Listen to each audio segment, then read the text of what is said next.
Hey everyone, full episode coming up, but right as we were actually stepping off the set, the Ben Roethlisberger news hit that he will miss the remainder of the season due to elbow surgery. Luckily for us, we hit on Jalen Samuels, James Conner, Juju Smith-Schuster, James Washington, Mason Rudolph throughout this episode. So rather than just thinking about that for the next week or the next 2 weeks, extend that advice for the remainder of the season. Juju gets knocked down, James Conner, so on and so forth. And John Daigle with his waiver wire column gets a point up here with James Washington. Hello, friends. Welcome to another episode of the Rotoworld Football Podcast here in Studio 7. I'm Josh Norris here with Ian Hartitz and John Daigle. Week 2 wrapped up, yes, for the most part. We're getting our feet under us after the Week 1 fury that we saw, the tidal wave of games, the conclusions that we drew. Now, a little bit of the truth pops up. How you feeling, boys? We got 2-week sample size now to work with. No more people complaining about preseason stats. No more one-game stats. You know, I'm ready to go. Now is where we get to actually be analysts. We don't have to talk about the preseason the whole time. It's wonderful. Before we get to football, I do want to get like a personal level here. You guys have moved up here in the last month. How's everything? How's the transition been? Are you loving your time in the Northeast? Has anything stood out as a difference yet? Seafood's much better here than Columbus, Ohio. You can trust the seafood I'll say here. that, yeah. I mean, this is probably the wrong way to interpret it, but coming from North Carolina myself, I was always hesitant to go and purchase seafood out in grocery stores just because, but I guess being the proximity to water, we can see water every single day, just allows me to be more confident in the purchase that I'm making from the ice. Well, what you can't see are pots that you cook curry in. So if someone has an Indian place in Stanford, they can direct me. Please let me know. Business card. I would love one. Coromandel, fantastic. Lasuni gobi, which is like fried. They're gonna love that you're giving cauliflower. shout outs on the podcast too. Okay, great. Just hit me up. That's all I want is just Indian food. All right, boys. Any of those words meant. Today, again, if you want to actually go back to yesterday's podcast, it is the roundup, the whip around of every single game and every single fantasy relevant player. Called you guys last night, called the other blurbers as well. Today, though, we're going to go with the notable narratives that we believe in, and later on, the second half of the pod is all John Daigle, because he writes the waiver column. It's up on Rotoworld on Monday evenings, Tuesday mornings, and we'll skim the surface, but really dive in to the waivers in his column. But again, first, let's start with the news and transition into the notable narratives. The biggest news, well, one of the two, is Drew Brees out 6 weeks with a torn ligament in his throwing thumb. Awful injury during the game that ruined a fantastic game. He tried to pick up a football on the sideline, dropped it immediately. Now we know he's out 6 weeks due to surgery. Ian, what does this do not only for obviously Drew Brees, the Saints, but the fallout with Alvin Kamara and so on and so forth? I think it really hurts. And I mean, one of the things coming in this year that we're talking about with the Saints offense is, yes, Michael Thomas is a baller. Yes, Alvin Kamara is a baller. But they're not just overflowing with these other, super capable pass game weapons. I mean, we've seen Jared Cook bring a nice vertical presence to the tight end position. Traquan Smith has done some good things here or there. But, I mean, if Bridgewater is going to keep kind of playing like a below-average quarterback, I'm not going to assume the Saints offense is just going to be a top 10 scoring unit still. I would have to imagine Sean Payton didn't put pen to paper on that 5-year extension unless he intended on running with Teddy Bridgewater for that long. Because Drew Brees likely won't play that long anyhow. So, although Teddy Bridgewater has not been good thus far in his career with the Saints, I would imagine he's the guy they're leaning on, and he targeted Michael Thomas 11 times yesterday, which was a 36% target share. But even so, they were low ADOT targets. So I think it sinks Thomas to borderline wide receiver 1 levels, wide receiver 2 high floor, and Kamara, I'm definitely worried because now they can hone in. Almost worried so much so turning him into a running back 2 or flex option. Ian, I don't think the Saints are done at all. One, it's their schedule, and we'll get to that in a moment. But 2, it's also the division that they're in, right? Panthers have not played well. The Bucs equally has poor. Atlanta has been up and down completely through 2 games. And the Saints still have some of the best pieces on their roster than the rest of the division. The offensive line is probably still the best offensive line in the division. Michael Thomas, other than Julio Jones, the best wide receiver. Alvin Kamara with Christian McCaffrey, the best running back. And maybe more than any other team, the Saints have talked up their backup quarterbacks to everyone in the league. Whenever a game, Troy Aikman, whoever else goes in there and has a meeting with Sean Payton, you can tell he has spent 7 minutes talking about Taysom Hill. You can tell that they love Teddy Bridgewater. I mean, they have paid him like one of the highest backups in the NFL. Miami wanted to be a starter, and they obviously swept him out and said no. You mentioned that he hasn't played well. That was a week 17 last year. That was a half this past week. We haven't seen him necessarily with a full focus game plan around him. And I actually think like Sean Payton might get a little bit excited to open the door, open the package, open the book on what he might do with Taysom Hill, because there have been those sprinkles. We've been frustrated with the sprinkles, but it might be a little bit more now. I like your big picture thinking. That actually got me excited to see Teddy Bridgewater now, because I was not excited. And I don't buy into so much the half that he played, because same as Mason Rudolph, when backup quarterbacks come in, they have had no time to game plan. They are playing with the starters' game plan, and so it just throws everything out the door. With a concerted playbook around him for an entire week, I am interested to see now. You talked me into it. Here's my one question. We've already seen Peyton willingly take Drew Brees, future first ballot Hall of Famer, off the field in the red zone for Taysom Hill. Yesterday, when Traquan Smith got banged up a little bit, we saw Taysom more or less come in as a wide receiver. Yeah. Could we see Taysom, between getting extra quarterback snaps and all this, somehow start approaching like a 50% snap rate? Interesting. I think now they shift him over to more snaps at true quarterback than these package plays at other positions. Let's also take a look at the schedule that the Saints are going to face as it goes along. At the Seahawks next up, then we get the Cowboys at home, Tampa at home, Jags away, Bears away, Cardinals at home, Falcons at home after a bye week. I mean, I look at a few of those teams. Tampa, Jags, Cardinals. Those are 3 winnable games. Maybe if they get another one in there, sneak one maybe against the Falcons. Sneak one against the Bears away. Win 4 of those next 7 games. Again, this is a team that can stay in contention for the playoffs because of the talent they've put around this. And Sean Payton actually has to show his hand as one of the best play callers in the NFL. For better or worse, at the midway point, what that schedule shows is that they have 1 division game. So you just have to be average. Yeah. And then you play all your division games at the back half of the season when it matters, when you perhaps have Drew Brees back. So if they just hang around, head above water, they should be fine. It helps that just the rest, again, the division is just not playing inspiring football at all. Okay, that's the first narrative we're going with. Daigle, why don't you hit us with the next one?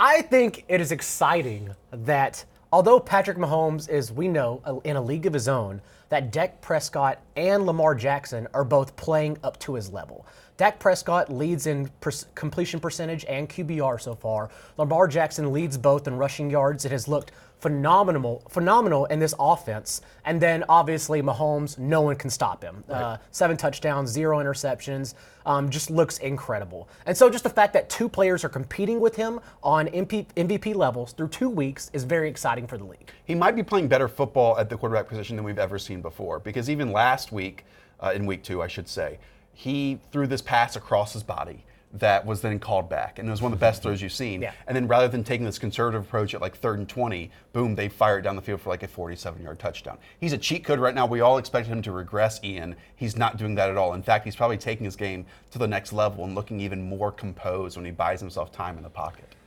No play is ever dead with him. It's unbelievable. I mean, like you said, it was Mecole Hardman got loose for 2 touchdowns. 1 got called back. But they came on 3rd and 20 and 3rd and 14. I mean, the Raiders aren't idiots. They should know big plays are, like, he's going to look downfield on these plays, and there's just nothing they can do about it because Mahomes can make it literally any throw on the field. Your point was about Mahomes, but to me it was even more about Lamar and Dak. Because, again, week 2 was a little bit early to talk about MVP watch. Right. If people get a little bit bored, because storylines take a major part in MVP awards, if people get a little bit bored with Patrick Mahomes or the defense lets up a little bit, you maybe have even more complete teams in Lamar Jackson, the Baltimore Ravens, in Dak Prescott and the Dallas Cowboys, and both, again, just 2 games, small sample size, but both are looking like they took a giant leap forward, not just a step. And remember, like in a year that Patrick Mahomes threw 50 touchdowns and no one else threw 40, not one quarterback, Drew Brees still got an MVP vote. Like, people get bored as the season goes along, especially when you're that consistent and that good with no hope of stopping you. We can attribute Dak's success, although he's been amazing in his own right, we can attribute to the new play calling and Kellen Moore. But the fact is that offense looks incredible right now as well. And I know it came against Washington in week 2, but if you watched, and Ian watched it last night, it's a very cliche thing to say, but the game has legitimately slowed down for him right now. He's hitting receivers before their breaks. Cornerbacks don't even have a chance to react right now. And it's just going to get even more enhanced against Miami in week 3 because they're not stopping anybody. The one thing that kind of makes me think Lamar might be the leader in the clubhouse though right now is the fact that the Cowboys, league's if not the highest paid offensive line, one of them. I mean, they are dominating right now since they've gotten Travis Frederick back, Amari Cooper, plenty of weapons there, highest paid running back in the league. Kansas City. I mean, Sammy Watkins is supposed to be their number 2 receiver, and he's still being paid like a top 5 or 10 wide receiver. You know, Andy Reid, bunch of things helping him out. Lamar Jackson is still operating on a team that is paying Joe Flacco a top 5 salary. I mean, he's not getting the benefit of the doubt that a lot of these rookie quarterbacks get in terms of just their team can spend so much more elsewhere to help him, and Lamar's just kind of propping up himself. I mean, Mark Andrews and Hollywood Brown, awesome players, still a rookie wide receiver and second-year tight end. I mean, no one should be progressing this fast, and it's because of Lamar Jackson. They are not tried and true, but in a decade, over a decade that we've talked about Roethlisberger, Brees, so on and so on, it's just fun to see the millennials NFL of these young athletes coming out and now playing up to par, even though we all know Brady still wins the Super Bowl. But so many of his carries last year were design runs. Now he's doing it and knowing when to leave the pocket. Yeah. And Ian, we were watching the game together yesterday. It's just amazing how much ground he eats up in those first 2 strides. Because you have these waiting linebackers. They know he can run the football. But those first 2 or 3 steps pick up 5, 6, 7 yards, and boom, he's already at the corner. And he's like the anti-Marcus Mariota in terms of being able to not take big hits. He's not passive. He's not, just someone that's going to take what the defense gives him. He's aggressive in all facets. I will say this about the Ravens. They started the season off against the Dolphins. Then the Cardinals defense, which is just completely destroyed because of suspensions and injuries. Next up, Chiefs. Yeah. Then Browns, then Steelers, then Bengals, then then Seahawks, then Patriots. The schedule gets a lot harder for the Ravens. So these next 3, 4, 5 weeks are going to tell us a lot about Lamar Jackson. And I'm not someone that just says, oh, he did it against these 2 teams, so he can't do it against anyone else, or they're just the easiest. I think what he's doing week to week, because of the tight coverages that he's still fitting the ball into, this is translatable week to week. But I don't think that's a tougher schedule. Really? The whole reason you drafted Lamar Jackson anyways is because of voluminous shootouts. Yeah. Like all of those games have potential to be shootouts, which then allows him to do what he does both on the ground and through the air. Yeah. So I'm not too the concerned. next 4 weeks, I think you're right. And that Patriots game in week 9, obviously they have a bye in week 8. So that's 2 weeks to prep for Belichick as well. That's a good point. And we were recording this before Monday Night Football, so we haven't seen what the Browns do in week 2 if they look any better. Chiefs, we know about their defense. Steelers might be without Ben Roethlisberger, which is another point that we don't know where that situation stands at this moment. We'll get to James Conner and Jalen Samuels a little bit later on. But the Bengals have come back to earth. Seahawks, Patriots. Yeah, interesting one. All right. And there will be more than enough time to talk about it as the week goes on, but really quickly, how much fun is Ravens-Chiefs going to be? It gets me really. I was like tired, dreading week 2 last night. Oh, now we have to research and do work. And then I saw Lamar Jackson and Arrowhead pop up. It's like, oh, okay. It's odd. I know a lot of you listen to this podcast in audio form, but if you just want to see Ian Hartitz do a little bit of a shimmy, a little bit of a shake. I think I grinded a little bit as well. I mean, I don't know what you call that, Ian, but that was something. All right, exciting. Please get that game in the prime time, Yes. and you'll see a full-fledged dance. So we mentioned the Miami Dolphins as one of the opponents at the Baltimore Ravens. Another narrative that I want to push is this. We know this league is extremely reactionary, and we know that through 2 games, the Miami Dolphins may be the worst team that I've seen the last 20 years. I would not be surprised if the path that the Dolphins are going down right now changes the rules and roster construction across the NFL moving forward. I'm not saying it can happen this year for the Dolphins. I'm not saying it's definitely going to be a lottery system for the draft. But this is quite different to me than how the Browns built theirs, how other teams have built their roster. The Astros are the comparison. Right, well, but that's a different sport. Correct. That is you're baseball. Right. Yeah, you're right. And then we have seen in basketball as well. But we have also seen the league be extremely reactionary in their changes from year to year. This past season, it has been the pass interference challenge penalty. Right. We've also seen it with quarterback injuries, and so you can't land with your full body weight on them in the pocket. There have been 10, 12, 15, 100 more than that. Again, I would not be surprised because I don't think the Dolphins are done trading some of their players. Minka Fitzpatrick, Kenyon Drake possibly on the move as well. And if that's the case, this is going to be a very, very long 16-game season, and it's just the beginning. And through 2 weeks, it's been absolutely horrific for the Dolphins. Yeah, the fact they're like not even trying to hide from that they're tanking is, I think, the problem here. We've seen other teams. I mean, when Adam Gase was there, I know they weren't actively tanking, but when he would get rid of their good players, it was more, I want my guys here. I want guys that are buying into my system. Now, like, they're just openly trading their good players to try to get more draft picks. So it's a mess, and it's not going to get any prettier this week against Dallas. I don't think it's fair if it would change just because a team finally exploited the system and wasn't scared to. But it will change, as you said, once it starts affecting owners' pockets, because that's the only time anything changes, and I think it's already been happening. Yeah. It's also been affecting betting markets, which is huge. Like, the Cowboys opened 20.5-point favorites, and no one's going to take the Dolphins. Like, Right. you can't. I don't know if you've watched it, and this is also another cliche thing to say, but literally, there is no effort with the Dolphins right now. And there shouldn't be, because they know all of them are on the chopping block, if not guaranteed to just go away next successful regime. It's pitiful right now. And let me explain, like, I don't knock the plan. I appreciate plans Yes. that think out of the box, but let's just look at how bad the Dolphins truly have been, because they are on pace to give up the most points in NFL history, the most first downs in NFL history, the most touchdowns in NFL history, gain the fewest yards and fewest rushing first downs in NFL history. I mean, this is all via 538. There's more, allow the most sacks, throw the most interceptions. Again, you can at least point to other teams that have been awful in the NFL and say, hey, they have Myles Garrett. They have like bright spots across the team. I cannot point to a building block player on the Dolphins that we know that they will keep moving forward. You don't think they'll keep Xavier Howard? I guess so. Maybe. Now, so here's the thing, though, is that I think they will keep him. Sure. You He's that picked good. one. Excuse me. Can you pick another? But that graphic, they're not getting any better than that. That's No. the issue. No one's in the wings coming back. Yeah. This is their team, and it's not getting better. And I know that this is a team that has this plan, right? And so Brian Flores knows what the plan is going to the season. But if we see an 0-16 again on this pace that we just showed, I don't know how he survives that, even with Chris Greer. Because, again, you look at Stephen Ross, like not the most patient owner of all time. And you can have this saying, you can have this mindset going into a year, but that drastically of a awful team When push comes to shove. changes things. Yeah. Completely changes I agree. things. Ian, what's up? Okay.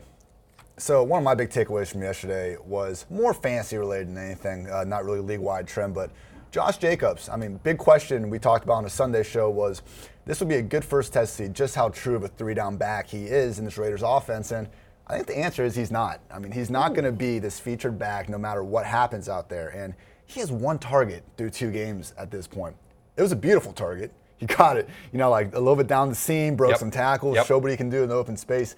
Clearly, he's a talented player, but we're just not seeing the usage that we wanted to see in a game that the Raiders were trailing. Yesterday, Jacobs had 26 snaps, 12 carries, 0 targets. Jalen Richard and DeAndre Washington combined for 16 snaps and 5 targets. I mean, I got to check the routes run and all that. I don't think Jacobs can end up with 0 targets more weeks than not, but clearly this is not the one-man show that we thought we were going to get. And I just want to be clear that I know some people will say, oh, well, like they were out of it. That the game script didn't suggest that Jacobs should play. That's what we're talking about Yes, here. exactly. Is that because we assume that this will be game scripts for Raiders moving forward. And Jacobs needs to stay on the field to have proper RB2 value, high-end RB1 ceiling, if he's going to stay on the field and be successful. And like you said, he wasn't on the field when it mattered. And so I didn't think after week 1, but I definitely don't think now that he's going to be that third down back that Raiders drafted him to be. This is why I enjoy this podcast, because we go from a conversation of maybe the league Yelling changing about the rules rebuild, about one of the worst teams to then just focusing solely on this one player that's a rookie who's actually playing well. Like when you hashtag watch the tape, he looks quite good. He's breaking tackles. Yards after contact. So much better than what we saw with Doug Martin last year. Sure. But this kind of does go against what John Gruden has done in his 10 years or whatever it was with the Tampa Bay Bucks, because there his lead running back averaged 18 touches. I would also say probably a lot of those Bucks teams were better than this Raiders team. The Raiders coming up at the Vikings, at the Colts, against the Bears, at the Packers, at the Texans. Pretty difficult for a team that lacks some talent, has maybe even already exceeded expectations a little bit with the Raiders, especially in week 1, scoring 24 points against a Vic Fangio Broncos defense. We need positive game script here with Josh Jacobs. I'm not sure if we're going to get it. We said on Sunday morning that we were down on the Raiders offense, but we're not worried about week 2. And it turns out that we should have been worried about week 2 and what was actually a beautiful spot for them to succeed offensively. And so if they can't be successful and minus a week 1 home opener, then bad things are ahead.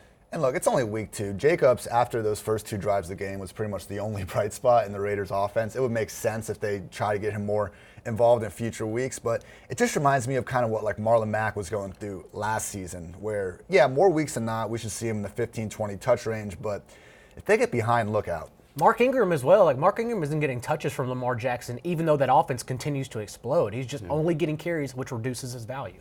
Before we get into the waivers, I do want to point you to other podcasts in the NBC Sports Network. Chris Sims Unbuttoned, PFTPM, the Peter King podcast as well. I mean, there are 3 podcasts a week for Chris Sims. I know Mike Florio seems like he has a show every single hour on this network. Go check out all 3 of those. Did Chris Sims friends watch our show Sunday morning? Maybe. Then I don't know if they know how to use Sims, we're not Twitch. promoting you until your friends watch us. Next up, Waiver Wire with John Daigle. Again, the full column is up on Rotoworld Monday night, Tuesday morning. It has a deep dive pretty much at every single position, so it depends on what your need is. We started this conversation, this podcast today about Drew Brees and the quarterback injury. Now it's on to the Pittsburgh Steelers, who have their own quarterback injury. As of this recording, midday on Monday, we don't know how significant it is. We do know that Mason Rudolph came in, but the other part of that injury that's kind of being overlooked right now is James Conner, I believe, is having an MRI in his knee, so possibly enter his backup, Jalen Samuels. We've seen historically the Steelers use one back. It's why we said we were not worried about Conner's usage in week 1. Game script just got completely out of hand in a 30-point loss. They will continue to use one back for around 80% of snaps. Once Conner left in week 2, Samuels came in on 23 of 24 offensive snaps for the Steelers, I believe it was, handling every touch except 1, which went to Benny Snell. He is legitimately a week winner when Conner's out. And now I know last week there were a lot of questions about Samuels, like, should I keep him because like his usage is not going to continue like this? And it always varied because there's so many different types of leagues. If you can, you should hold on to him because he's going to be a league winner if Conner's out. And now he's out. So now he is the absolute number 1 priority overall, whether you have Conner or not. The one thing that kind of surprised me was seeing that Benny Snell was on the field for a decent handful of snaps. But he's awful. Exactly. And it's the thing with Conner and Samuels that was a little worrisome was that Samuels was, Conner was at least a capable receiving back. Maybe he can't do the same things as Samuels, but Conner can play 3 downs. We saw him do that last year. Benny Snell cannot play on 3 downs. So even in a worst case scenario where Snell gets a little more early down work than we'd like, Samuels is getting all those fantasy friendly targets, and he's for sure the guy to own. But it's obviously not just the same situation that Jalen Samuels might be entering. He might be entering a team that has Mason Rudolph at the quarterback position. So friend of the show, Rich Rebar, mentioned it this morning, and he talked about how Mason Rudolph was used on a 30+% play action rate once he came into the field on week 2. And Ben Roethlisberger historically had never used play action over 15% of the time. Interesting. So it's almost the Teddy Bridgewater, Sean Payton thing to where maybe the Steelers and Tomlin get excited and get a little creative. I know that I'm jumping here, control room, but since we're on this topic of the Steelers, can we jump to James Washington? Yeah, let's do it, yeah. Because Mason Rudolph actually came in and moved the ball a lot better than Ben Roethlisberger did. I mean, Ben Roethlisberger was doing nothing with Juju Smith-Schuster. Meanwhile, Mason Rudolph came in, started hitting downfield throws to Juju, started hitting some passes to Vance McDonald, started hitting some passes to his ex-teammate, James Washington. Who you want to discuss? First of all, Chris and Josh, ready with the graphics in the room. Look at those professionals right there. Goats. And James Washington, Dante Moncrief, 10 targets, 4 drops in week 1. Comes back, drops his first pass, benched. Well, it wasn't just a drop. It was straight through the hands on a long 3rd down throw that Mason Rudolph made perfectly, hits his helmet, pops into the air, and intercepted. I mean, that's like 4 or 5 drops in 2 games for Dante Moncrief. And after that, I believe he played like 16 snaps. James Washington, 33 of 56. Deontay Johnson, 26 of 56. And Juju, 46 of 56. All of James Washington's production in the preseason as a Steelers number 4 wideout came from Mason Rudolph. That's why we are always concerned. But now, look who's under center. Yeah. By coincidence, Mason Rudolph. And so this is, in terms of wide receivers to pick up, James Washington still will fall number 3 behind the other 2 guys we're going to talk about who had very good days yesterday. But James Washington should still be a priority. And as a starting receiver, he's WR3 flex with Mason Rudolph under center. Gets some of the most fantasy-friendly targets in the entire league, too. I mean, he is third right now behind only Will Fuller and someone else, but air yards per target. I mean, he is getting downfield chances every chance he can get. And, going into this season, I think we all wanted Moncrief on one side, Washington on the other, Juju in the slot.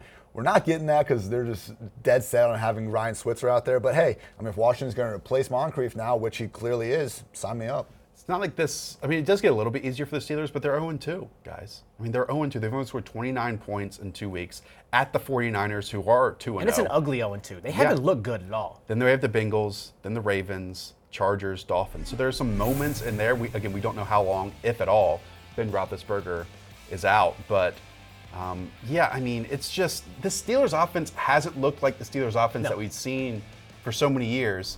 And you can point to the one big change, and it's not Antonio Brown on the field. What hurts the most still, though, is that while James Washington was so low on the totem pole already fantasy-wise, he raises up, Juju comes down. Juju's he's a borderline WR2, honestly. Yeah. And that sucks. And it was being taken at the 1-2 turn in drafts. You also want to hit on a few other running backs, speaking of the 49ers. Raheem Mostert. We'll go with Mostert. Let's go with Mostert. Okay. The 49ers really split up their backfield considerably after Tevin Coleman went out.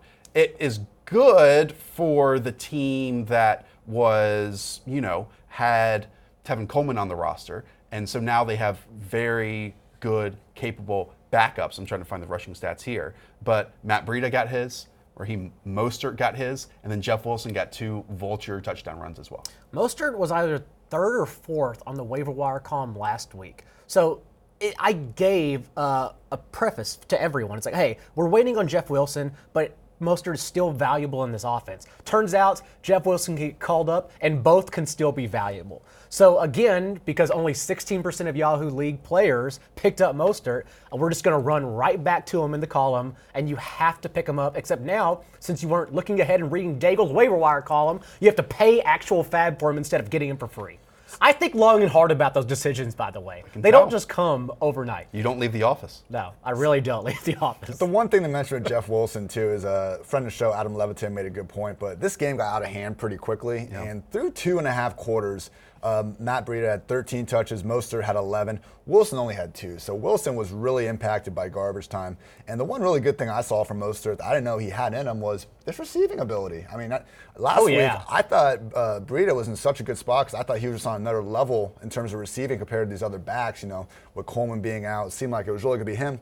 Mostert had 4 targets, Breida only had 1. This is why preseason matters. Like when players like this, athletes, get involved, you can tell when they separate themselves. And every chance Mostert has received in the preseason, he has looked otherworldly different compared to every other back. Just quickly looking back at those performances on Sunday against the Bengals, again, 41-17 win, a blowout. Matt Breida, 12 carries, 121 yards, including this ridiculous joystick Dante Hall-like run from behind the line of scrimmage was amazing.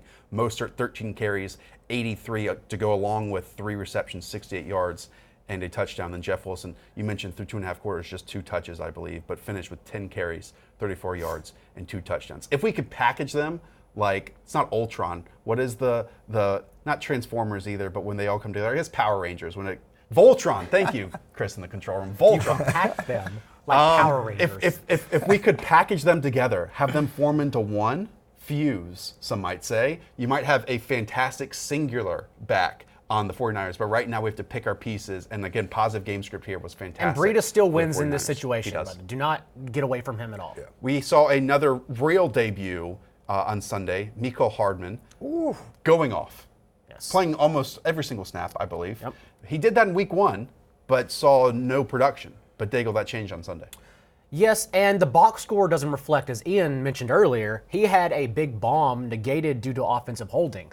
It should have been over 102 touchdowns like DeMarcus Robinson, but instead it was just the 60 yards and a touchdown, which is just fine because hopefully it kept him low enough on the waiver priorities where everyone will factor DeMarcus Robinson over him. But here's the thing. Because Tyreek Hill's absent, like DeMarcus Robinson, I believe it was 48 routes. Sammy Watkins, 50 routes. Mecole Hardman, around 42 routes. Yep. Either way, those are their 3 starting receivers, and it's set in stone. Byron Pringle was next with 4 routes. So let me ask you this, though. It seems like you're talking up Mecole, and you're talking down DeMarcus Robinson. Why? Because it's the same as Sammy Watkins. It's what we said last week. Do not expect 180 and 2 touchdowns. Do not expect 100 yards and a touchdown every week because all of them can do something. And so it's going to be volatile. But you almost have to not almost. You do have to prioritize them on the waiver wire because they all have 100-yard, 2-touchdown ceiling every single week. They are all Sammy Watkins. Like, they are not known as Sammy Watkins, but they are all Sammy Watkins clones. It's what they do with Mahomes in this offense. If anyone can put up 100 touchdowns in a season, it might be Patrick Mahomes. So, Yes. we'll see there. But, no, I do think Hardman is the guy you want here. As you mentioned, a 72-yard touchdown overturned on a very iffy holding penalty on LaShawn McCoy, I might add. But the one concern we had was, DeAnthony Thomas was suspended week 1, comes back, pretty much doesn't even have a role. I mean, we know it's Watkins, D-Rob, and Hardman as these top 3 receivers. We've mentioned D'Anthony Thomas on this show more often than he's getting on the field. So We're that good with personnel, never do Josh. it again. LaShawn McCoy also suffered an ankle injury at the end of this one. If your roster is pretty deep in your fantasy format, in your fantasy league, Darwin Thompson might be an interesting one. Again, we want exposure to this offense. This past week, even in a positive game script game, and again, they only scored points in the second quarter. They scored all 28 points in the second quarter. Yeah. The Chiefs still can't get anything going on the ground. 11 carries, 23 yards for LaShawn McCoy, 9 carries, 8 yards for Damian Williams. If something is going to change, maybe Andy Reid believes it can be his playmaker who performed well in the preseason, and it might be Darwin Thompson. And Damian Williams was getting used more in the passing game than LaShawn McCoy anyhow. So that's why Darwin just seamlessly transitions in and just takes over Damian Williams' passing role. Let's close out this waiver segment with Deebo Samuel, who was really fantastic against the Cincinnati Bengals. Deebo Samuel has kind of emerged, if there is a true wide receiver on the 49ers.